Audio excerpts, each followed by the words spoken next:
साहब आज तो आइन से मारवा कदम ना उठाने की कस्में खाई जा रही हैं। आज आइन की बालादस्ती पर यकीन रखने की कस्में खाई जा रही है। लेकिन अफसोस की बात यह है कि जहां प्राइम मिनिस्टर का राइट बनता है वहां वोट की इज्जत का बयानिया लेके नहीं है कि सपोर्ट करें जी, प्राइम मिनिस्टर बड़ा सही स्टैंड ले रहे हैं। हालांकि मेरी राय यह है कि फौज ने जो कुछ किया वो ठीक किया, क्योंकि वो उनका राइट है, वो ट्रांसफर्स वगैरह वो जानते हैं किसको कहाँ लगाना है और ये रस्मी बात होती है। लेकिन इनका तो कहना नहीं बनता वोट को इज्जत देने वालों को, इनको तो प्राइम मिनिस्टर को सपोर्ट करना चाहिए। Sir your take.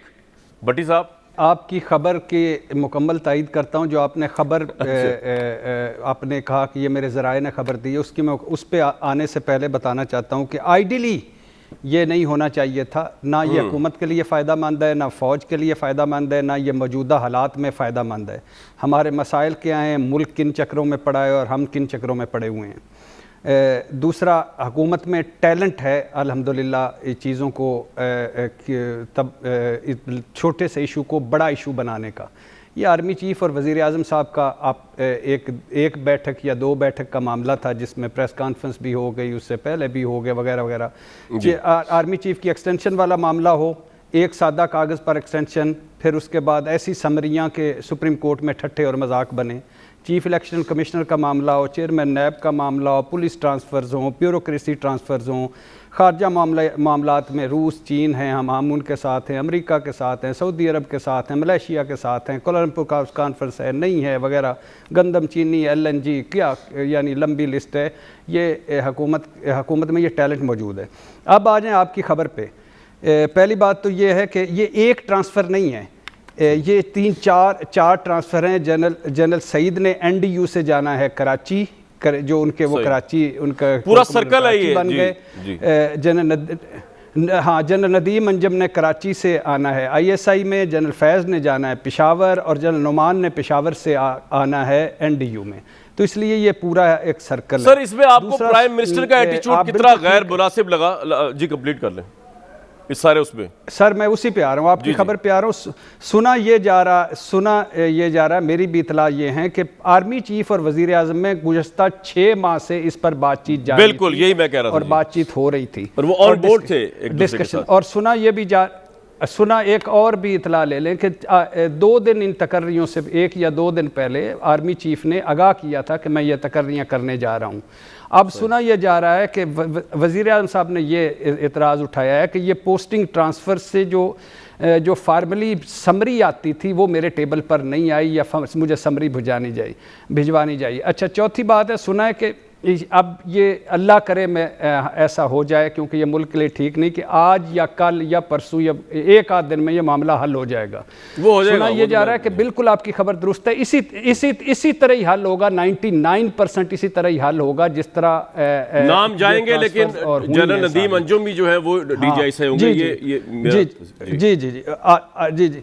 और ये भी आपकी बात ठीक है कि वज़ीर आज़म कह रहे थे कि 3 महीने या 6 महीने उनको 6 महीने कह रहे थे प्राइम मिनिस्टर। ये पक्की बात है जी। हाँ। और इसमें जो भट्टी साहब सबसे इंटरेस्टिंग, सर एक मिनट सबसे इंटरेस्टिंग बात जिसपे आप और मैं बात नहीं, तो मैं लोगों को बता दूं भाई, भट्टी साहब ना मेरा सोर्स नहीं और मैं भट्टी साहब का सोर्स नहीं हूँ, इनके अपने सोर्सेज हैं, मेरे अपने सोर्सेज हैं।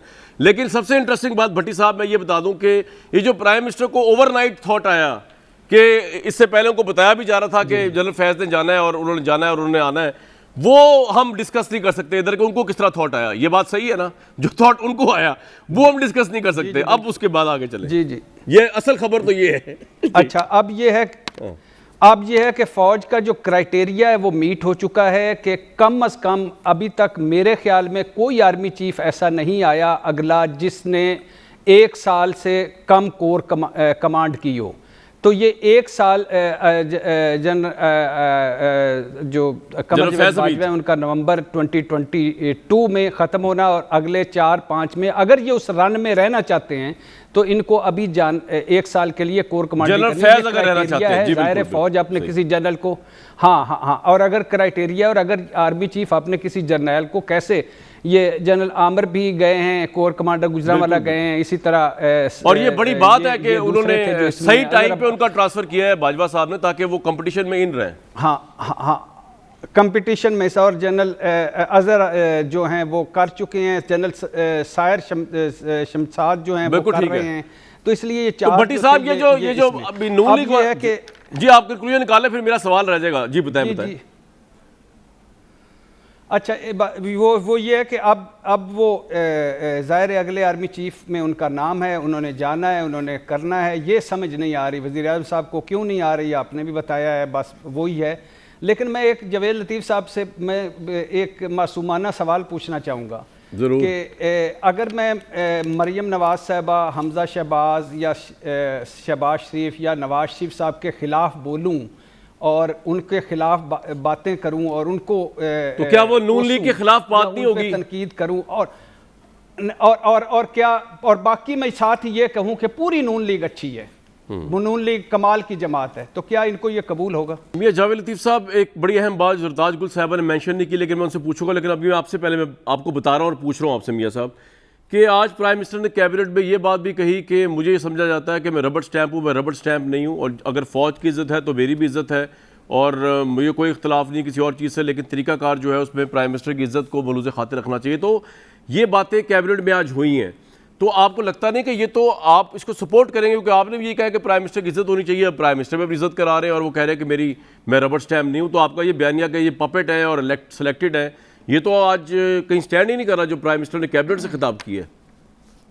मियां जावेद लतीफ़ साहब, देखिए दो चीज़ें हैं, एक तो कामरान शाहिद अगर ये बात वो करते इससे पहले जब उन्होंने एक्सटेंशन दी थी तो मुझे समझ आती, मुझे आज समझ इसलिए नहीं आ रही कि जब एक्सटेंशन इससे पहले भी प्राइम मिनिस्टर जो थे उन्होंने एक्सटेंशन दी अपना आर्मी चीफ को, मगर कोई इस तरह इशू बना था जिस तरह सुप्रीम कोर्ट में भी गया, उसके बाद वो कानूनी सुकम दूर करने। आपका पॉइंट क्या सर? एक्सटेंशन तो आपकी मदद से मिली आर्मी चीफ को, आप अगर ना वोटिंग करते तो होता ही ना, लेकिन आप जी सर कामरान आपने जो सवाल किया मैं उसका जवाब जी बताइए सर, बताइए। जी मैं ये आपसे कह रहा हूँ कि आज का DGISI, इससे पहले भी DGISI चेंज होते रहे, उनकी अपॉइंटमेंट होती रही, क्या इस तरह हुआ जो आज हो रहा है?